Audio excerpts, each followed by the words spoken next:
Hi, welcome to the MOOC on surface plasmon resonance, or SPR, of extracellular vesicles, or EVs. I'm Randy Carney, and I prepared this course in collaboration with Tatu, Rojalin. So let me first give you an overview of SPR. First of all, SPR is an instrument that derives kinetic parameters of EVs upon surface absorption, and especially to surface-bound biorecognition agents like antibodies. Um, Actually, understanding the affinity of molecules together is very key to appreciate different intermolecular interactions that drive a lot of biological processes, especially in terms of structural biology or structure-function relationships. And it's also a huge part of drug discovery processes that help design drugs that bind targets very selectively and specifically. In the case of EVs, there's numerous domains, especially in biological contexts, that this might be very important. What it can indirectly measure is EV layer thickness and concentration, which of course can be very useful. And we're in a special subset of this instrument, which we'll describe a little bit later, you can actually derive EV size as well. The technique is completely label-free, so you're just binding EVs to a surface. Of course, you may consider that capture surface as a label, but inherently the signal that we're deriving from EVs isn't dependent on any specific label like a fluorophore or something like that. In this case, you can derive bulk properties like the EV layer thickness and concentration, or you can measure single EVs in imaging modes, as we'll talk about soon.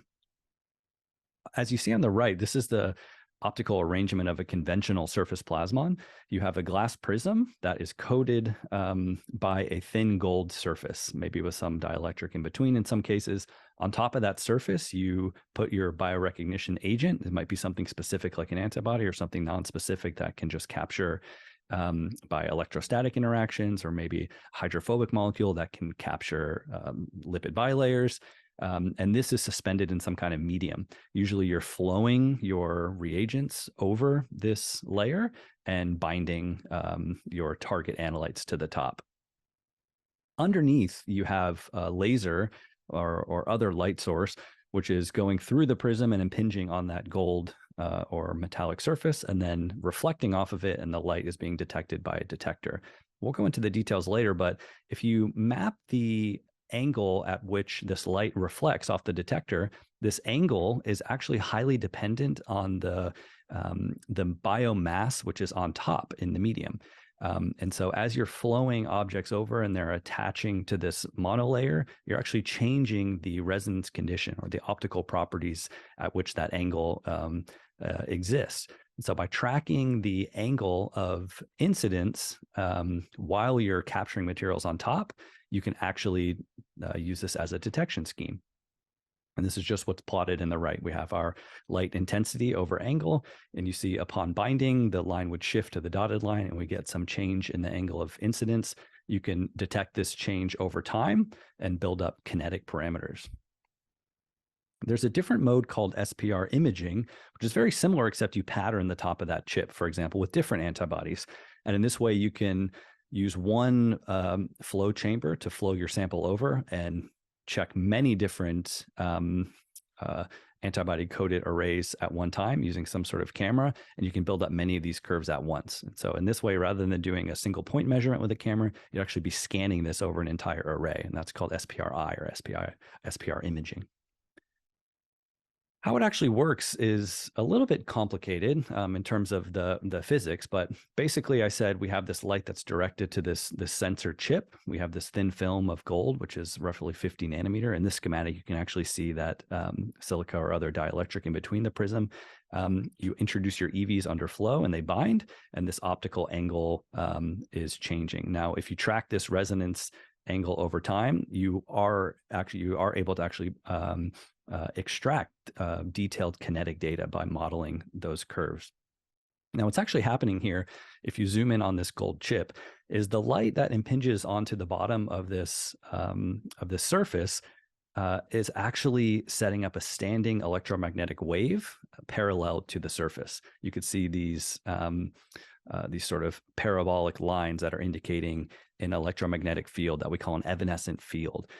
This is due to the electron nature of the thin metallic nanostructure. And this wave that's set up is actually called a surface plasmon. Now, this surface plasmon is set up only at the resonance condition. So only when that laser is at a particular angle with respect to the surface. Now, when that happens, when that evanescence wave is actually generated at the surface under that resonance condition, you don't see any reflected light. And that's because all of the light, or most of the light, is essentially transferred to set up the standing wave at the surface. But this only happens at one angle. So now if you look in the right, if you're measuring this response, so if you're just measuring the reflected light in the case of the first case, you're going to sweep across angles, and at some resonance angle, the evanescent wave is going to be set up, and you're going to measure no reflectivity. So you get a big dip. And if you keep sweeping the angle past that, you'll eventually start getting reflection. You'll lose that resonance condition. Now, it turns out if you look at what's happening on top of this structure, we have our ligand here, and then we have an analyte. Let's say this is a protein antibody interaction. Maybe your analyte is a protein that's on an EV. This protein has some affinity towards the ligand, some on-off. So it binds and it associates and debinds or dissociates. And this is a concentration-dependent phenomena based on the analyte concentration. Now, the exact resonance condition, so that exact angle for which you set up this evanescent field, is actually, which we call the response, is actually dependent on the refractive index in the near field, so within a few nanometer away from that surface. So once an analyte comes and binds to this ligand, that exact angle changes. The angle of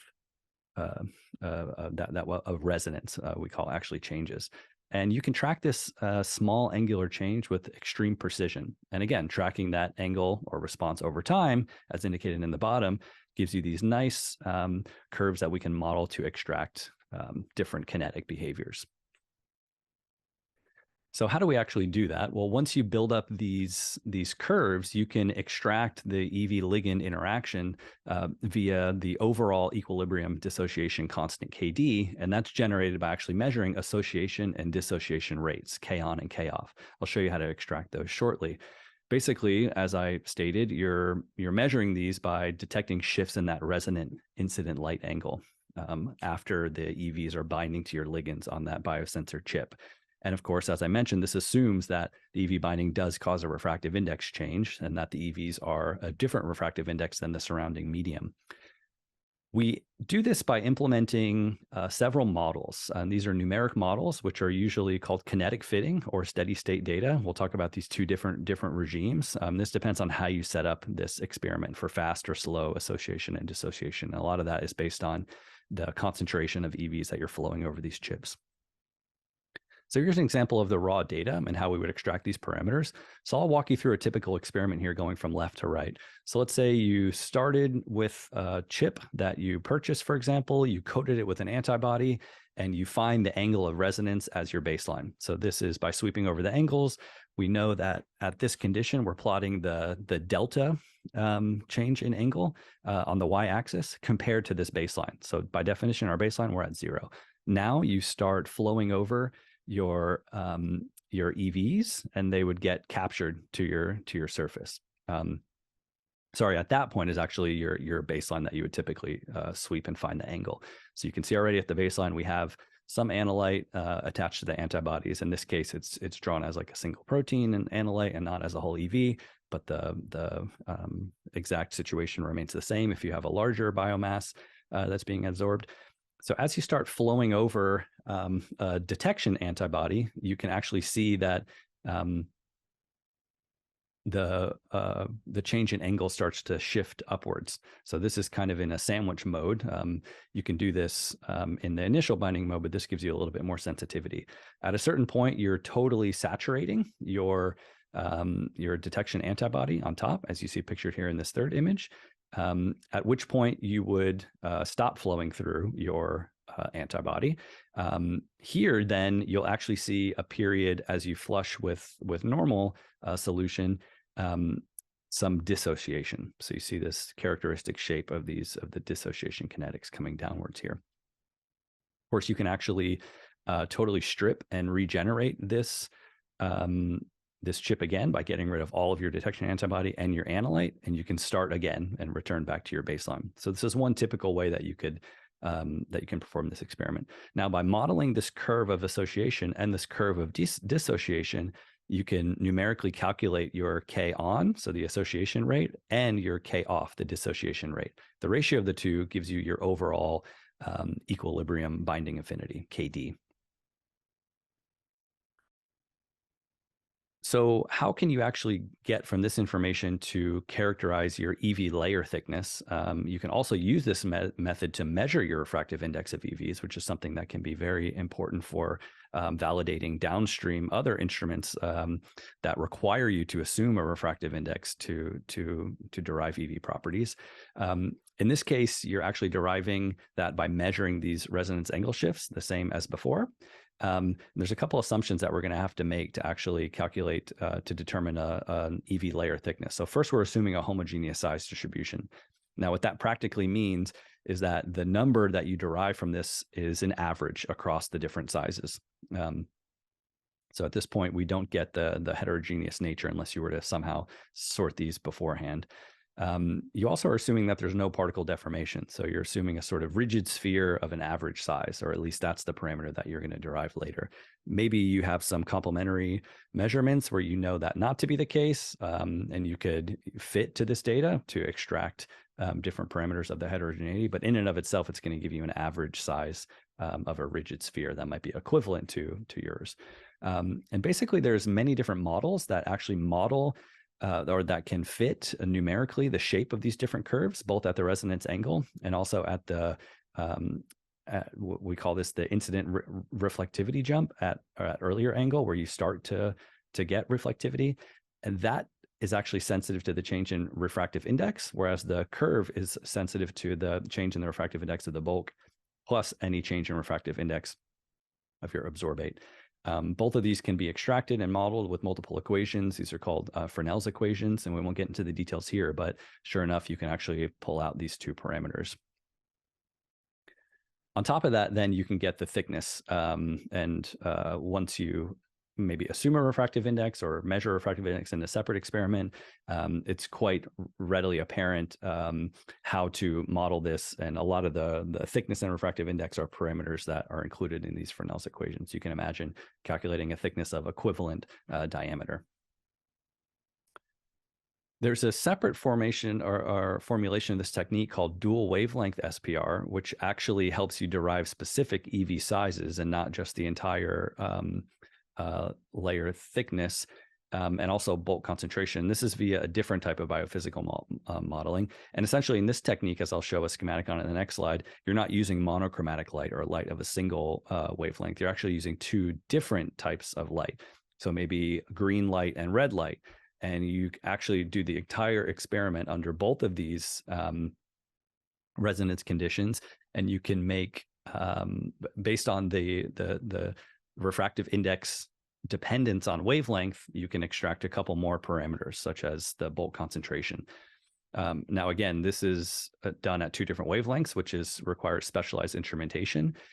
You're assuming some things about how the EVs are coming down to the surface, like that it's diffusion limited binding, again, that there's no EV deformation, and that the entire EVs are actually within this evanescence field length, which is exponentially decaying out from the surface to tens to maybe 100 or 200 nanometer.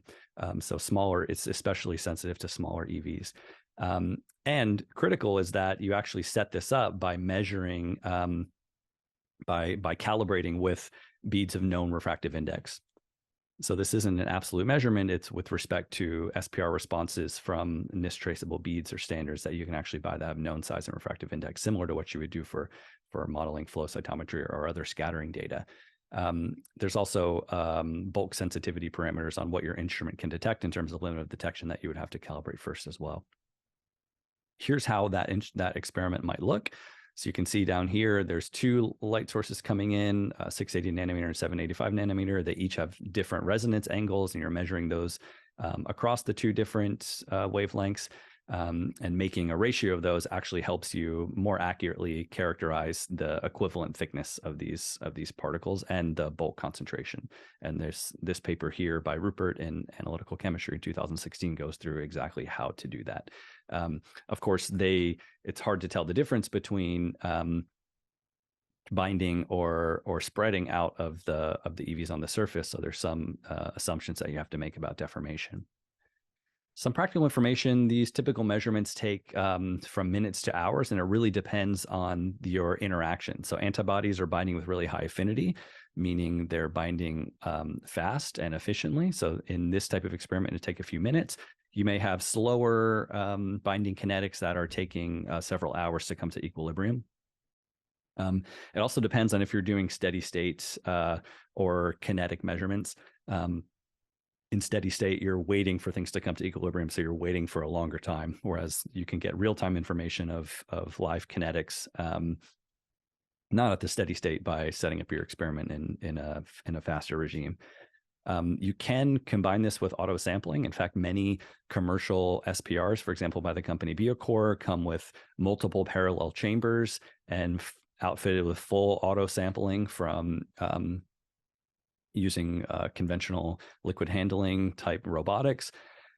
This can identify particles if you're in the low concentration regime, and we'll talk about the detection limit in one application coming up. This method is fully scalable to industrial applications and is used in industry for, especially in pharma, for drug discovery processes, as I mentioned earlier. It's not applicable in vivo. The sensor requirements and the optical configurations are such that it would be, I can't imagine a scenario that this would be implemented in vivo.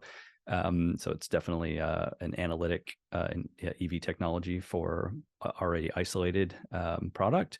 And one limitation is that you do need some pretty extensive experience on how to do this modeling both on the experimental design and also the data analysis side. So there's some controls that need to be run. So first, you need to be sure that you have a very stable baseline before you start your association and dissociation. So here's that raw data again to remind you of these associations, steady state. You stop flowing over your antibody, and then you see dissociation, and you can see that the extracted parameters of different, let's say, concentrations actually will enable you to build up a secondary model where you can further calculate the steady state thermodynamics. Now, it's very imperative that this baseline at the very beginning here is very stable. And so you have to run, maybe 30 minutes or an hour's worth of flowing controls to get that steady state baseline before you add your analyte of interest and then the detection on top of it. You need reference sensors that you run side by side that are functionalized with non-binding ligands. These might be isotype controls like mouse IgG antibody.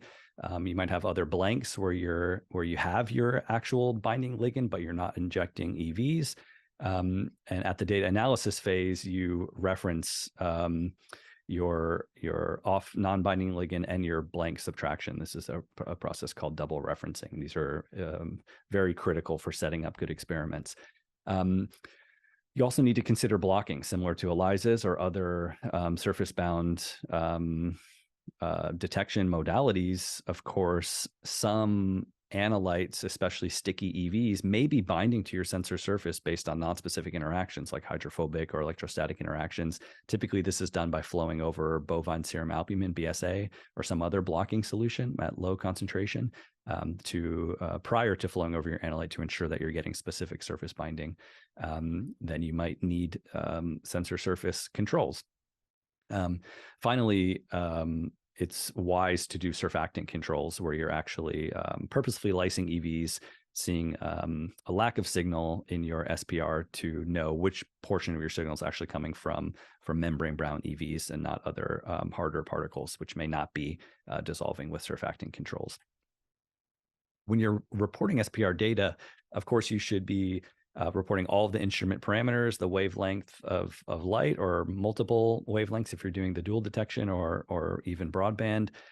You should talk about the optical configuration. I sort of gave you a very simple overview of the general geometry, but there's actually some There's multiple different types that can be set up. I showed you the Kretschmann configuration, but there's some other ones that are complementary. You should be specific about that and the assumptions made.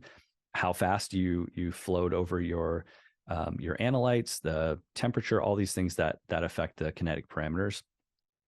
Also, the biosensor itself, which one you used, the exact thickness of the gold, the composition, whether you functionalized it with antibody. If you did an antibody, you have to consider things like lot number. Maybe there's other molecules that you're using to non-specifically capture EVs. All that should be very clear. And finally, of course, all of the assay steps, the time of each step. If you perhaps did your own antibody functionalization, which is called in situ, or if you purchased a already prepared ex situ surface functionalization. When you're thinking about experimental details, when it comes to your EVs, of course, you need to talk about the identity, source, molecular weight of those ligands, and the EV analyte itself, buffers, concentrations, how you regenerate the surface. We'll talk about how it's very useful to regenerate surfaces using some caustic Purana solutions to totally wipe away your stuff and try again. You should be very specific about how you regenerated those surfaces. These are expensive sensors, but they can be used multiple times. So the cleaning and regeneration becomes key. And as far as the figures of experiment, you should, of course, include all the raw data, but not just reporting the final association or equilibrium constant KD, but you should be showing all of the actual the raw binding responses, including all the overlays of your replicates, which we'll talk about soon, the precise math and assumptions of the models that you use to fit the data. There's many different types of models to look at this data and extract parameters. And, we're kind of thinking about the simple case of a single ligand to a single binding agent, the one site binding, but there's other assumptions and there's other types of models that can be made, like multiple binding and different things. There's different models that can extract those different parameters. You have to be specific about that. Of course, all of the actual steps and what order you did them is important. And always think about the statistics as far as your kinetic parameters. These are there's many assumptions and experimental replicates to derive these along with their standard deviations is necessary to report. You should, when thinking about do's and don'ts, carefully think about the experimental strategy. So there's lots of different ways, like I said, the steady state or slow dissociation approaches. So you should look into these different regimes and understand what parameters you're trying to extract and what would be more appropriate. You should use different injections. So in that figure I showed a couple slides ago of the different heights of those concentration curves, you should be measuring at various concentrations, with each concentration repeated at least twice, ideally 3 times, and over the range of about 2 log, so 0.1 to 10 times the actual KD, the equilibrium, just to build up the statistics and make sure that your parameters aren't getting extracted from only a few data points. You do want to use global data analysis to avoid systemic errors, meaning you don't want to use different models or different model parameters across data you're trying to quantitatively compare. You can think about this as something as like keeping your laser power the same for 2 different fluorophore experiments. It's similar to that. You also want to use sensor surfaces with different ligand concentrations or using different immobilization techniques. As I mentioned before, considering antibody lot. Injecting the samples in a randomized order is very helpful, and you should include buffer injections as well, and use that double referencing that I talked about, having blanks. These have lots of assumptions when you're deriving size and concentration. So of course you should validate these results using complementary methods of size and concentration. For example, using conventional light scattering or perhaps TEM or some direct imaging. You should regenerate and reuse biosensors and or collect reagents if possible, thinking about recycling and minimizing your waste. And it's imperative in SPR to really clean your instrument thoroughly after each experiment. Now, finally, you shouldn't overlook the safety. I mentioned that some dangerous caustic solutions like Purana are used to regenerate these biosensor surfaces, so chemical safety is paramount. Also, something that's pretty common in the literature, which is avoidable, is what we call model surfing. So basically just trying dozens of different models until you generate the differences amongst your samples that you want to see, without understanding that some of these models are considering single or multi-site binding, or are developed for specific biophysics of specific interactions, which you should have some complementary evidence of why you would use that type of model. I'll finish with a couple of representative examples. Here's one on the left where you see some real data of multiple myeloma-derived EVs at different concentrations, and showing some binding of the association and then dissociations.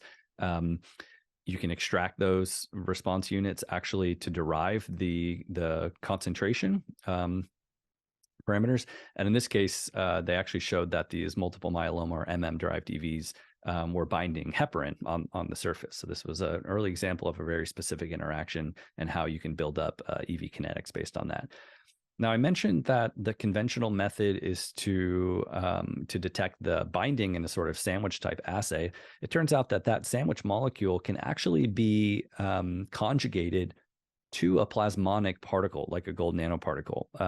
These are going to be extra enhanced by that standing evanescence wave field, which is set up at your surface, to basically confer a huge increase in sensitivity.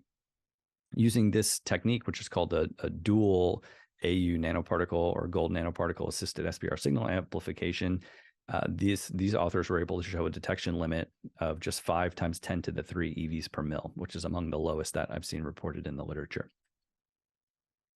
Here's another example on the left where they used aptamers as the biorecognition agent. These were specifically to detect EVs that were associated with hepatic carcinoma. They also used the dual gold nanoparticle labeling, actually generated these on the in situ, so putting in gold and actually reacting small nucleated islands onto these particles to boost the sensitivity. And on the right, here's another classic example of SPR imaging, where you can see this chip that they developed with an antibody-coated array of many different individual spots, and they're using this the light coming in and bouncing off the prism, and instead of just capturing the light in general, they're capturing the entire response onto a CCD camera. So this is that imaging mode where they're imaging across multiple spots. This was a custom optical setup that these people had created, and they showed a positive association between EV secretion across these different antibody-coated spots and the metastatic potential of the patient's samples that they were analyzing EVs from. Finally, here's an example of the dual wavelength SPR assay. I briefly mentioned this on the slide before, but now I can show you some of the data here where they actually use this to determine the bulk concentration and also the diameter of different EVs compared to beads, vesicles, and larger beads. So you see here they were measuring a size limit of about 30 to 70 nanometer, which is about right for the mode of EVs. In this case, these were bound by CD63 positive. And by modeling that ratio of the two different responses across the dual wavelength, they're able to extract these parameters using the pre-calibrated models quite readily. In this sense, this calculation is very similar and competitive to other EV quantification methods that can provide such analysis, like single particle tracking based on light scattering and flow cytometry. Oh, actually, one more example. This is an imaging approach which more recently has started to adapt deep learning methodologies. So in this case, they do the SPR imaging. They called it SPR microscopy. They generate lots of images of bound and then unbound molecules onto the surface, which they assume are EVs. And they analyze a lot of these images by training with complementary methods of size, concentration, and affinity, and they're able to extract those and predict those for new measurements after developing a training library. This is a very powerful type of method where you can set up these simple imaging experiments and automatically measure the EV size, concentration, and affinity at the same time, just by applying new models in neural networks to analyze this data. Here's a list of references that I mentioned throughout, and I'd just like to thank you for learning a little bit about SPR in this. I hope it's helpful, and if you ever get around to using these, I'm sure you can search your institution for SPRs. The machinery itself, typically from a vendor, is in the range of $200,000 to $300,000 USD, so they're not cheap, but due to the ubiquity of using these devices in molecular biology, many institutions actually will have one in a core facility. So definitely inquire about that. And if you need any help on setting up some experimental parameters or interpreting data, feel free to reach out to me or Tatu. Thanks very much.